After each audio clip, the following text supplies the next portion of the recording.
Bonjour chers élèves, bonjour chers parents. Comme d'habitude, chaque fin de semaine, je m'adresse à vous. Ça me permet de vous féliciter, de vous remercier pour les efforts que vous faites et particulièrement les parents pendant cette période de pandémie. Comme vous le savez, je vous ai envoyé une vidéo mercredi suite à la décision de Monsieur le ministre de l'Éducation nationale, de la formation professionnelle, de l'enseignement supérieur et de la recherche scientifique de maintenir l'enseignement à distance.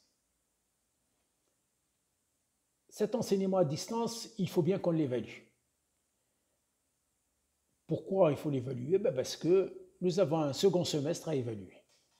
Cet enseignement à distance, il est obligatoire. Il ne faut surtout pas que vous pensiez, vous les élèves, que l'année est terminée et que vous êtes en vacances. Pourquoi? Parce que tout simplement, nous avons un programme à terminer sur l'ensemble des classes et nous avons à préparer pour les classes d'examen, nos élèves à préparer leurs examens dans de bonnes conditions. Alors, l'institution Blaise Pascal, pour qu'elle ait une évaluation objective du travail de chacun, a mis en place un système d'évaluation. Je vais vous montrer une fiche qui va vous expliquer comment ça va marcher. La fiche, elle est là. Vous avez la fiche ici.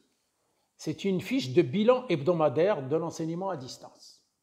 Vous avez la classe, vous avez le nom de l'enseignant et la matière. Donc, chaque collègue, chaque enseignant aura la liste de ses élèves à sa disposition.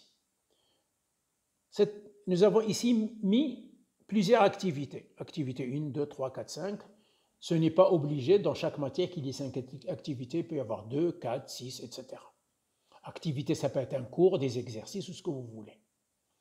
L'enseignant, il évalue comment ses élèves. C'est tout simple. L'élève qui est absent, il aura 0. À l'activité 1, s'il est absent à l'activité 1, il aura 0. Si l'élève est présent et participe à l'activité, il aura 5 points. Si il est actif, c'est-à-dire s'il rend les devoirs, etc., il aura 10 points. Ça, c'est pour les primaires. 0, 5, 10, c'est pour les primaires. Pour le collège et le lycée, on a mis 0, 10, 20.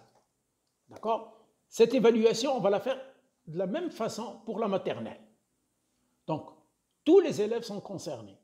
Et à la fin de chaque semaine, on a la moyenne obtenue par chaque élève. Cette moyenne obtenue par chaque élève, et bien sûr, vous avez remarqué que nous avons ici la semaine du 18 au 22, il y aura la semaine 1, il y aura la semaine 2, la semaine 3, la semaine 4. Ces fiches seront envoyées systématiquement au bout de chaque semaine aux parents et bien sûr à l'administration. L'administration va se charger pour faire un bulletin semestriel. Comment on va faire? On va accumuler les fiches de tous les enseignants et on va faire un bulletin par matière. Ces bulletins par matière, à quoi ça va nous servir ces résultats? C'est tout simple. Ces résultats vont nous servir, qu'on n'a pas le droit de donner une note d'une matière donnée, mais nous avons, comme vous le savez, pour le second semestre, encore à donner 3 notes. La première note, c'est l'assiduité. La deuxième note, c'est les activités intégrées.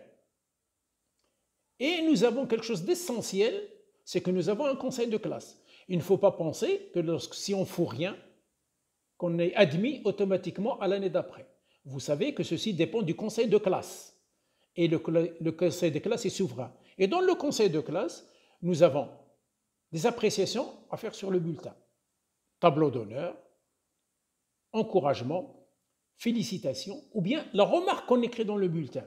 Et ces résultats-là, ce travail à distance va nous permettre de faire ces 3 indicateurs. Note d'assiduité, note des activités intégrées et appréciation. C'est pour cela que je vous demande d'être vigilant et de faire très attention, de faire un suivi de vos travaux. Je vous remercie beaucoup et j'espère que tout le monde va bien et à bientôt.